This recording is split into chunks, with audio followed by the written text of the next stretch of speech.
Muibi, Yoi. mungkin kalian tahu atau pernah ngeliat dan bahkan ngalamin sendiri ngisi liburan sambil naik gunung atau sesederhana trekking gitu aja. Teman-teman gue sih banyak ya. Nah tapi yang namanya ngisi liburan buat kayak gini tuh gak selamanya berjalan dengan baik. Salah satunya dialamin sama sebut aja namanya Musa. Jadi cerita pengalaman ini tuh kejadian di beberapa tahun ke belakang. Intinya pada saat itu Musa tuh bisa dibilang lagi sumpek-sumpeknya banget lah sama kerjaannya dia. Makanya pas ada hari libur, beberapa hari dia tuh nekat buat solo traveling ke daerah-daerah terpencil. Semacam buat detox otak sama pikiran lah. Nah setelah dia nyari-nyari rekomendasi lokasi, akhirnya Musa ini tertarik banget buat pergi ke lereng Gunung Merbabu. Oke. Itu ada di Jawa Tengah. Dan gak itu aja, gak lama dari situ, si Musa ini tuh langsung dapat penginapan murah dari grup Facebook. Nama penginapannya kita samarin ya, kita sebut aja jadi Rumah Pak Pur. Kalau dilihat dari grup Facebook, penginapan ini tuh recommended banget. Banyak yang bilang rumahnya tuh bersih, pemandangannya bagus, terus si pemilik penginapannya juga ramah banget. Tapi emang review terakhir yang ditulis tuh sekitar 6-7 bulan sebelum si Musa mau nginep. Sebenarnya Musa nih udah nyoba buat beberapa kali ngehubungin si pemiliknya ini, tapi nggak dibales-bales. Akhirnya dengan pede si Musa nekat berangkat aja tuh ke Gunung Merbabu. Dia mau langsung booking di tempatnya aja setibanya di sana. Nah Musa baru sampai di kaki Gunung Merbabu tuh sekitar sehabis maghrib. Di sana dia nyoba-nyoba manggil dari luar penginapan, tapi nggak ada yang nongol nyamperin dia atau minimal ngejawab. Nggak sopan sih sebenarnya di sini. Si Musa nih nyoba buat jalan masuk aja ke rumah, terus keliling nyari penjaganya. Musa inget banget selama dia ngelilingin penginapan ini bener-bener kosong, cuma ada perabotan dan gak ada orang sama sekali.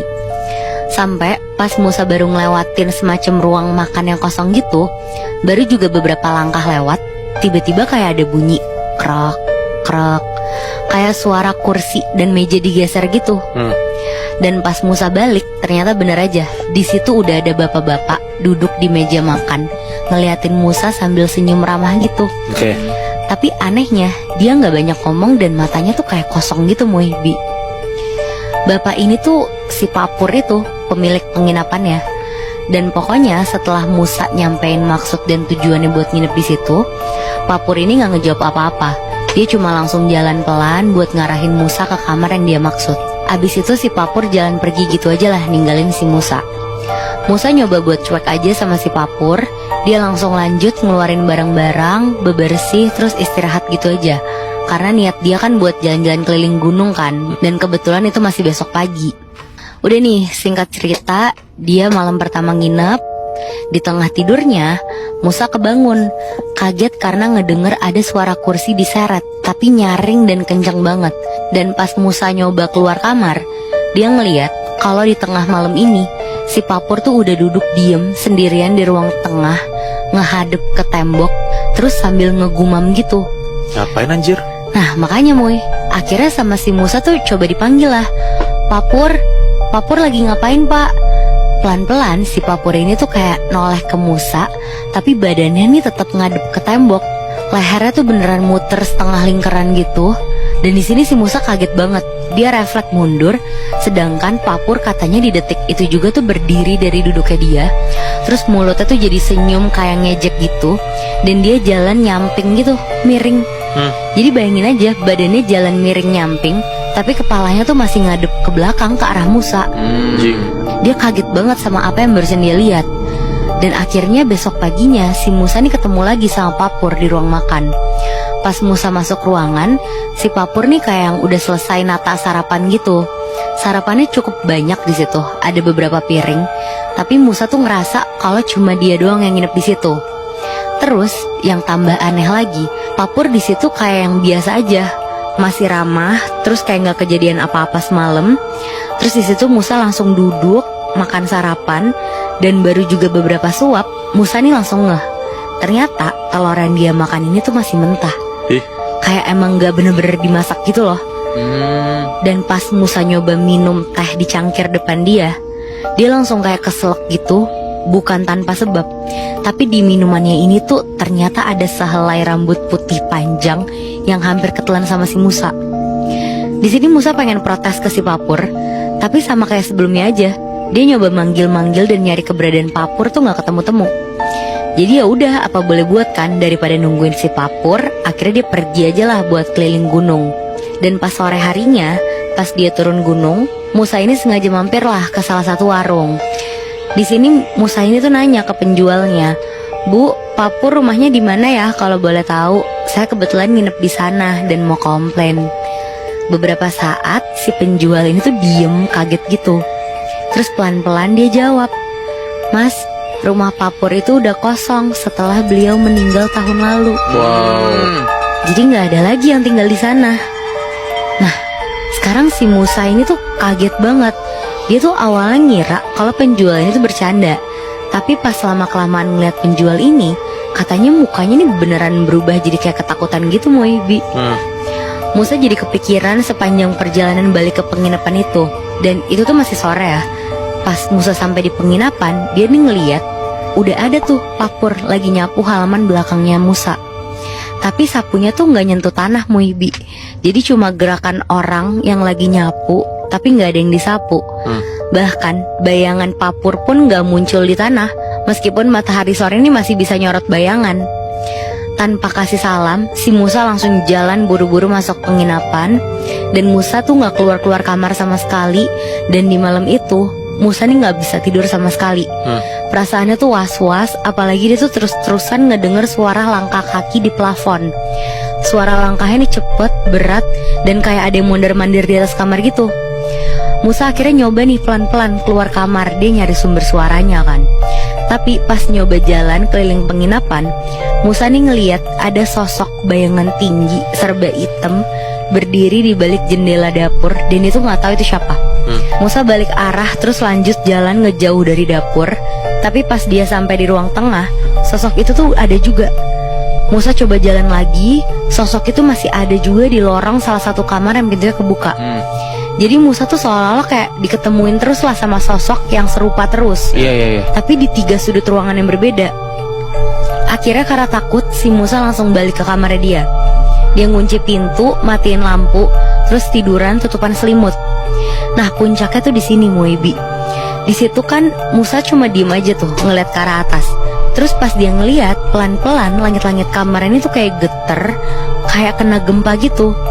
Terus tiba-tiba ada satu sosok turun, ngerangkak kebalik dari plafon. Mukanya datar, matanya kosong, dan mirip banget sama Papur. Aduh, sip. Dan gak gitu aja, Moibi. Sosok ini pelan-pelan ngomong lirih ke arah Musa. Dia bilang, "Kamu tamu terakhir, rumah ini suka yang sunyi." Di sini Musa langsung ngejerit teriak-teriak ketakutan. Tapi suara teriakannya ini tuh beneran kayak kepantul balik ke arah Musa. Jadi kayak bangunan penginapan ini tuh kayak ada peredamnya gitu loh. Terus abis itu kedengeran ada suara kayak balik dari tembok gitu. Intinya semua suara yang kecampur ini tuh Musa dikit-dikit ngedenger. Dan ada suara lirih ngomong, "Kamu sudah menjadi bagian dari rumah ini." Oh, mampus. Gila, di detik itu juga si Musa nih tanpa pikir panjang dia langsung lari, cabut, ninggalin kamar sama barang-barangnya dia. Pokoknya ditinggal gitu aja. Pokoknya di pikirannya dia tuh cuma gimana cara dia bisa keluar dari rumah inilah. Udah, itu doang yang dia inget. Soalnya kata para warga sekitar penginapan, mungkin 2-3 hari setelah Musa ini kabur, dia ditemuin udah jalan sendirian, kelihatan capek dan tatapannya kosong. Ditambah gak pakai alas kaki, sambil terus-terusan ngomong sendiri di tengah sawah. Anjir. Pokoknya bener-bener kayak orang hilang ingatan gitu. Kayak linglung gitu ya? Iya. Dan pas akhirnya berhasil diselamatin dan dibersihin sama warga, Musa pun sadar lagi. Dan intinya kata warga, Musa ini tuh diteror bukan karena dia ngelakuin kesalahan apa-apa, tapi emang pure apes aja. Dia datang ke tempat yang salah, sendirian, dan dalam kurung waktu yang lumayan lama atau sampai nginep gitu. Makanya mungkin dia akhirnya dianggap jadi bagian dari si rumah ini sama penghuni-penghuni lainnya. Anjir. Jadi kayak masuk ke dunia lain gitu ya, Bi? Kan Iya. orang-orang warga sana kan bilang kalau Pak Pur namanya ya, Iya. Tuh udah meninggal. Tapi dia bisa ngeliat kalau Pak Pur masih ngurusin dia, ngurusin vilanya, nyapu segala macem gitu loh. Yang masih kebayang dan masih merinding di gua sih, untuk udah jadi bagian dari rumah ini sih, wah itu beneran gue lemes sih kalau bener-bener denger itu di kuping gue sendiri ya. Iya. Gue dapat cerita, ada Corin yang ternyata sengaja nyelakain orang-orang terdekat dari si pemiliknya ini. Dan gue baru tau juga ternyata Corin bisa ngelakuin itu gitu lebih. Oh. Jadi ada 4 mahasiswa yang mau ke Bandung buat ngelakuin survei dari kampusnya. Sebut aja nama-nama mahasiswa ini: Rika, Robi, Nidia, sama Bagas. Oh, 2 cewek 2 cowok. Nah iya benar. Oke. Jadi posisinya mereka ini dari kemarin udah janjian buat ketemuan tuh di kampus jam 9 pagi. Jadi meeting pointnya tuh di kampus mereka. Nah Rika ini udah dijemput sama Robi jam 8:30 ke rumahnya. Pas Robi nanya Rika, Nidia sama Bagas mana? Kata Rika tuh Bagas sudah OTW, tapi Nidia ini gak ada jawaban, gak ada kabar gitu. Ini posisinya mereka dari Jakarta, Moy. Iya emang anak-anak Jakarta Oh, yang mau ke Bandung. Oke. Robi ngide lah, kalau misalnya sampai jam 9.15 gak ada kabar juga si Nidia ditinggal aja, karena kan mereka harus buru-buru juga ke Bandung gitu kan, buat ngurusin urusan kampusnya. Dan Rika ngiyain lah. Udah tuh jam 9 kurang 5 Robi sama Rika sampai kampus. Dan pas banget di depan dia ada Bagas yang lagi parkirin motornya. Jadi kayak mereka nyampe barengan gitu. Pas udah mereka tos-tosan segala macam, si Robi nanya ke Bagas, "Lo dapet kabar nggak dari Nidia?" Bagas bingung lah, maksudnya kayak kok naik kayak gitu, emang Nidia kenapa? Dilurusin tuh sama si Robi. Maksudnya Robi tuh, Bagas tahu nggak kabar Nidia, karena diteleponin sama Rika tuh nggak dijawab-jawab. Di situ Bagas bilang kayak dia nggak tahu apa-apa karena dia emang nggak chatan sama sekali sama Nidia. Mereka nunggu udah hampir 20 menitan dan akhirnya mereka bertiga mutusin buat ninggalin Nidia aja karena emang mereka harus dikejar waktu. Masuklah mereka ke dalam mobil Robi dan mereka jalan tuh keluar kampus buat ke Bandung. Tapi pas banget di parkiran, mereka muter balik. Mereka ngeliat dari jauh di lorong kampus mereka itu ada si Nidia lagi jalan.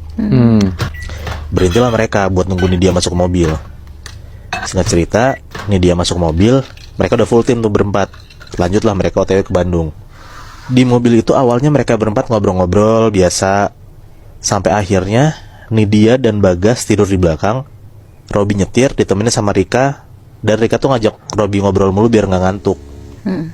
Sampai akhirnya udah setengah jalan, kayak sekitar setengah jaman lagi sampai Bandung, Robi tuh melipir ke rest area. Dia bilang dia kebelet pipis dan mau beli rokok. Dibangunin nih si Nidia sama Bagas. Robi nanya lah mau ikut keluar apa enggak.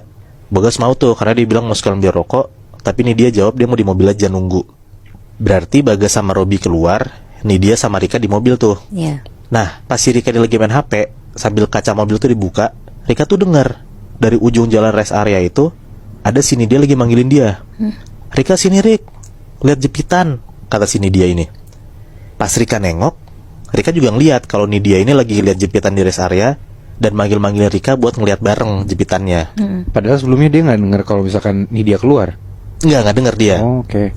Pokoknya dia tahu kalau misalnya di mobil itu ada Rika sama Nidia. Rika duduk depan, Nidia duduk belakang. Iya, tapi tiba-tiba Nidia di luar dia dengernya. Iya. Oh, oke. Nah si Rika tuh ya udah daripada dia mikir dia gabut di mobil, akhirnya dia keluar dan nyebrang jalan tuh buat nyamperin Nidia. Nah pas banget Rika lagi jalan, tiba-tiba tuh Rika kaget banget karena di depan dia ada truk gede banget melintas depan dia, Bihnat. Aduh. Dia tuh bener-bener menghindar sepersekian detik. Kalau dia nggak ngindar tuh dia ketabrak. Gak gitu lama Robi langsung lari dan narik tangannya Rika sambil ngomong kayak, "Lo gila ya Rik, ada truk depan lo tuh, main nyebrang aja lo ngapain sih kesana?" Pokoknya si Robi tuh marah lah. Rika ngejawab, "Itu tadi ada Nidia ngajakin liat jepitan." Robi ngomong lagi, "Orang Nidia aja di mobil, lo lihat aja kesana nggak ada orang kan?" Nah nengok langsung lah si Rika kan. Pas Rika nengok ke arah si orang yang jualan jepitan ini, bener aja Nidia nggak ada sama sekali. Dan pas si Rika ditarik masuk ke dalam mobil lagi sama si Robi, Rika ngeliat kalau misalnya Nidia tuh ada dalam mobil sambil senyum ngeliatin Rika. Nggak ngomong apa-apa dia. Gak ngomong apa-apa. Bentar. Temennya hampir mau ketabrak, terus Nidia ini senyum aja gitu. Iya. Anjing, aneh banget. Di dalam mobil. Pas udah di dalam mobil, Rika langsung ngomong ke Nidia, "Nit, tadi lu manggil gue kan di seberang, kok gue lihat tiba-tiba lu nggak ada dan lu sekarang udah di mobil?" Ditanya kayak gitu, Nidia cuman diem aja dan lagi-lagi dia cuma senyum ngeliatin Rika. Di situ anak-anak langsung lanjut jalan lagi lah ke Bandung. Nah di perjalanan tuh Rika tuh masih bingung banget sebenernya, Bihnat. Kayak dia tuh nggak percaya apa yang dia lihat gitu loh, karena dia yakin banget Nidia tuh di luar mobil dan manggil dia.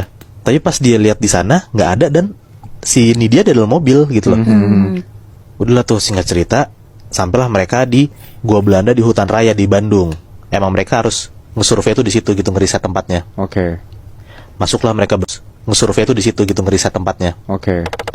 Masuklah mereka berempat sambil nikmatin suasananya. Pokoknya vibes-nya seru lah. Robby sama Rika duluan, Nidia sama Bagas nyusul di belakangnya. Nah abis itu akhirnya mereka berempat tuh mencar buat kayak ngedokumentasiin gua di sana tuh biar beresnya lebih cepet gitulah. Akhirnya mencar tuh dua-dua. Setengah jaman mereka ngiter-ngiter. Akhirnya Robby dan Rika tuh keluar duluan. Mereka nggak ngeliat tuh ternyata. Pas di depan itu nggak ada Nidia sama Bagas sama sekali. Mereka berdua nungguin dan nggak gitu lama. Akhirnya mereka ngeliat Bagas keluar dari gua. Mereka tuh ngeliat tuh Bagas tuh ngos-ngosan banget gitu loh keluar dari guanya. Ditanyalah sama Robby, kenapa Bagas tiba-tiba ngos-ngosan keluar dari gua? Dan Bagas jawab, lo ngeliat Nidia nggak? Tiba-tiba dia ngilang anjing. Gua udah muter-muter di dalam nggak ada sama sekali. Panik lah semua kan. Rika nanya, lah serius nih dia nggak ada? Kan sama lo. Serius nggak ada. Gue dari tadi emang sama dia mulu, tapi tiba-tiba dia ngilang, kata Bagas. Langsung lah tuh mereka nelpon ini dia berkali-kali, aktif nomornya, tapi nggak dijawab sama sekali sama si Nidia ini. Akhirnya mereka bertiga nyoba tenangin diri dan nyari bareng-bareng tuh. Keluar, dia ngiterin, dan ternyata emang bener-bener nggak ada sama sekali si Nidia ini. Setengah jaman mereka udah ngiter tapi nggak ada si Nidianya. Akhirnya mereka bertiga mutusin buat balik lagi ke mobil. Nah pas mereka lagi jalan ke mobil, si Robby nih ngeliat akhirnya ternyata ada Nidia di seberang jalan. Nidia tuh lagi berdiri aja kayak di ujung jurang gitu Nat. Tapi bukan kayak jurang banget yang dalam gitu, kayak bawahnya lembah gitu, enggak. Cuma kayak jalannya turunan dalam gitulah. Langsung lah si Robby nih lari ke arah Nidia karena dia tuh juga ngerasa gedek gitu loh sama Nidia. Dia muter-muter nyari Nidia nggak ada, tapi ternyata Nidia diem aja di ujung jalan.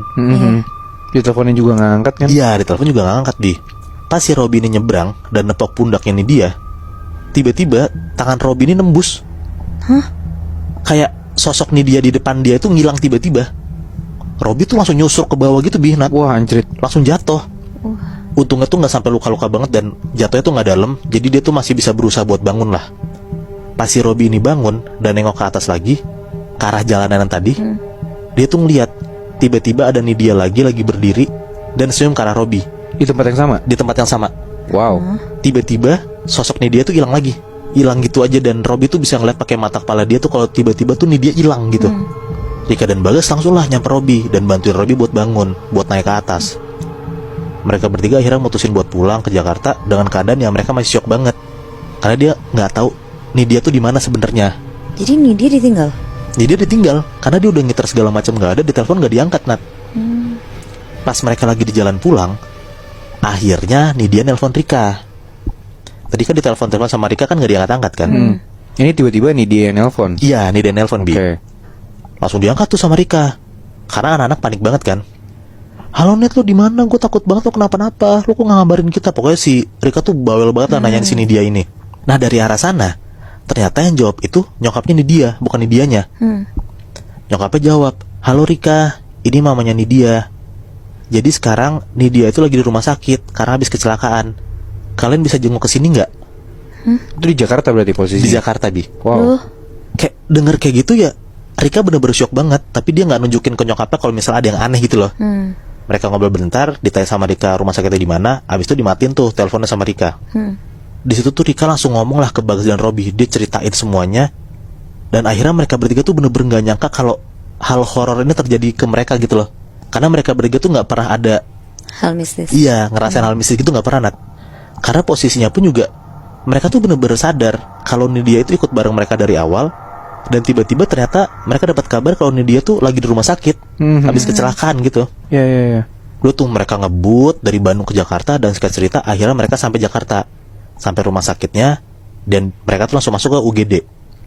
Dia ngeliat Nidia tuh diajak ngobrol gak bisa, disemangatin gak bisa. Pokoknya tuh di situ posisinya Nidia cuma diem aja kayak dia tuh pingsan gitu. Gue gak tau koma atau pingsan, pokoknya udah gak bisa diajak komunikasi lah. Gak gitu lama mereka beres jenguk, mereka balik tuh duduk tuh di depan kayak sambil ngobrolin si Nidia ini. Di situ Bagas langsung ngomong dan nembak gitu kayak, guys, atau jangan-jangan yang kita lihat itu dari tadi korinnya Nidia. Nah si Robby sama Rika ini yang tadi yang gak mikir sana, tiba-tiba langsung jadi mikir beneran kalau misalnya bisa jadi itu korinnya si Nidia beneran gitu lebih Nat.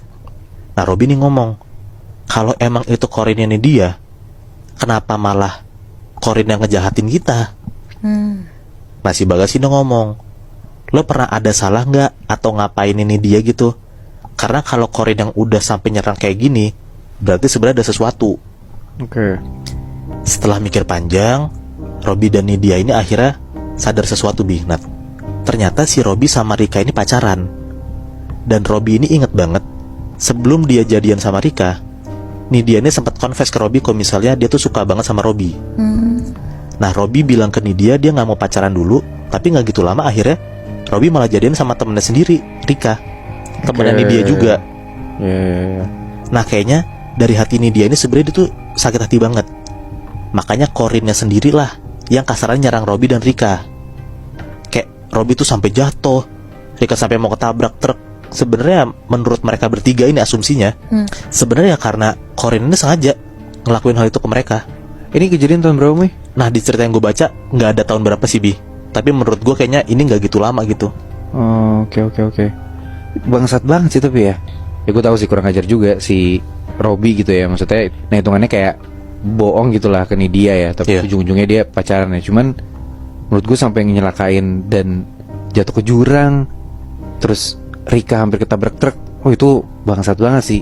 Kayaknya emang Corinnya agak-agak kuat juga ya kalau gue lihat sih ya. Nah makanya gue sampai ngerasa Corinnya ini ngebalesin dendamnya si manusianya ini, ya berarti kayak bener kata lo bisa kuat itu Corinnya, sampai bisa ngelakuin apa yang dia mau gitu.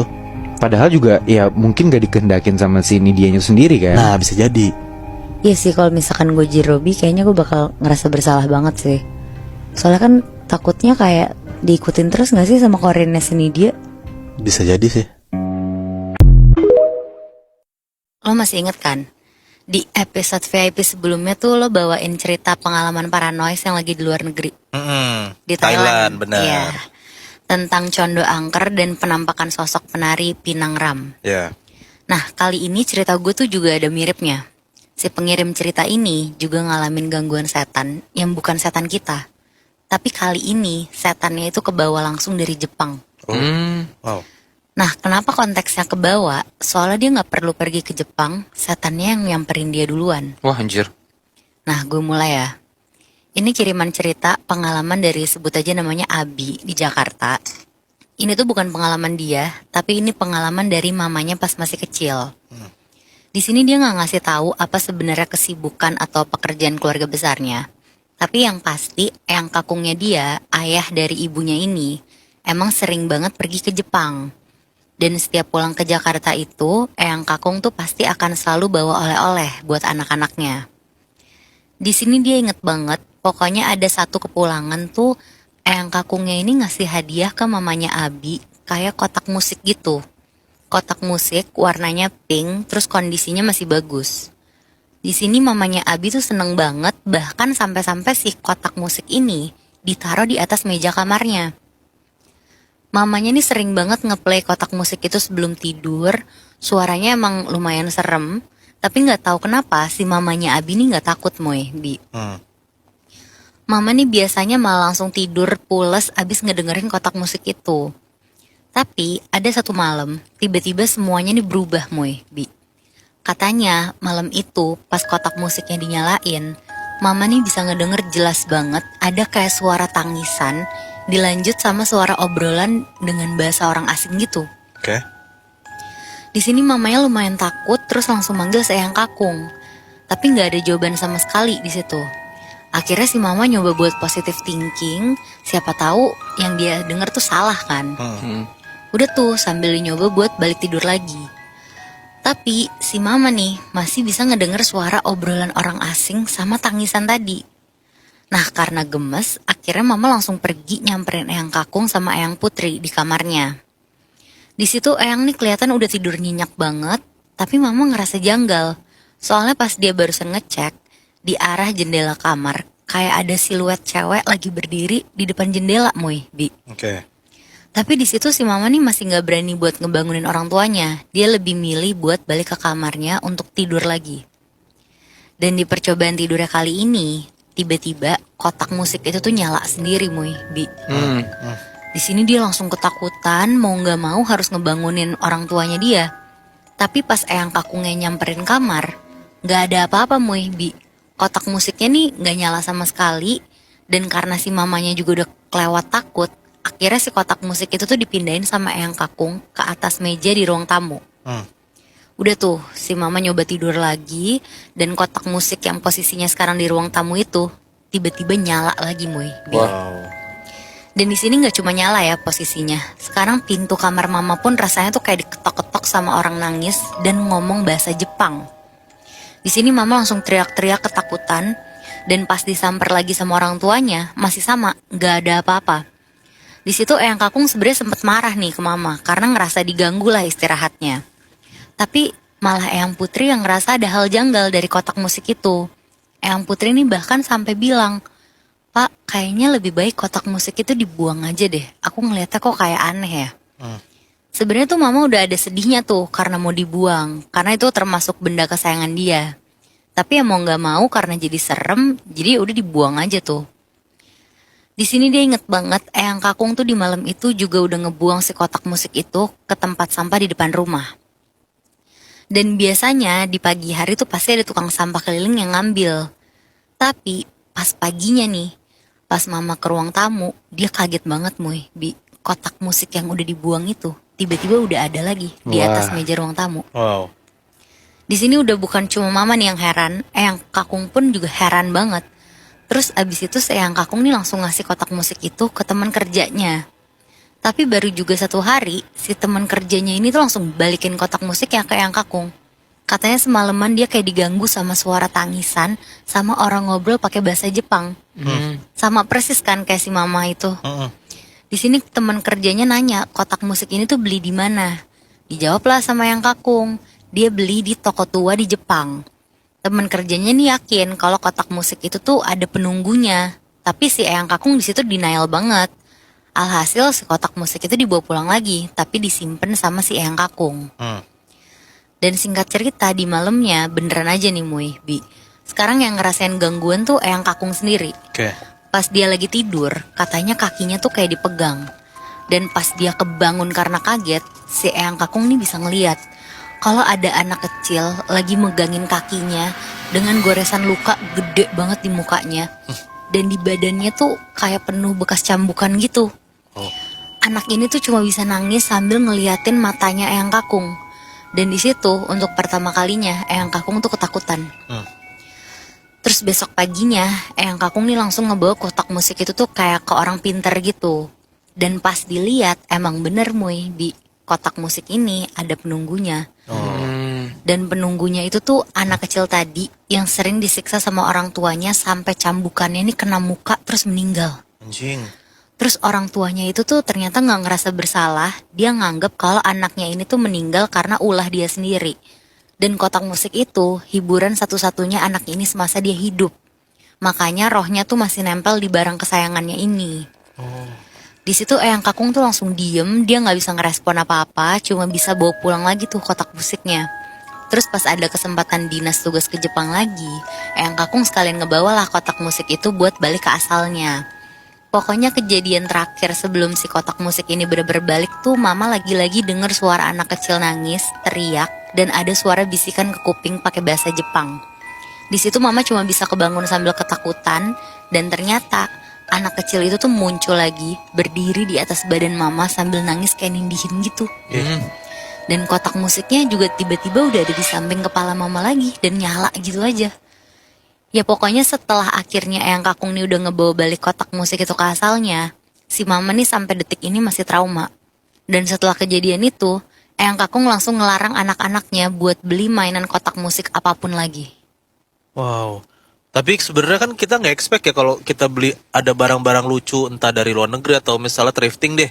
Kan kita mikirnya oh lucu aja yaudah buat pajangan.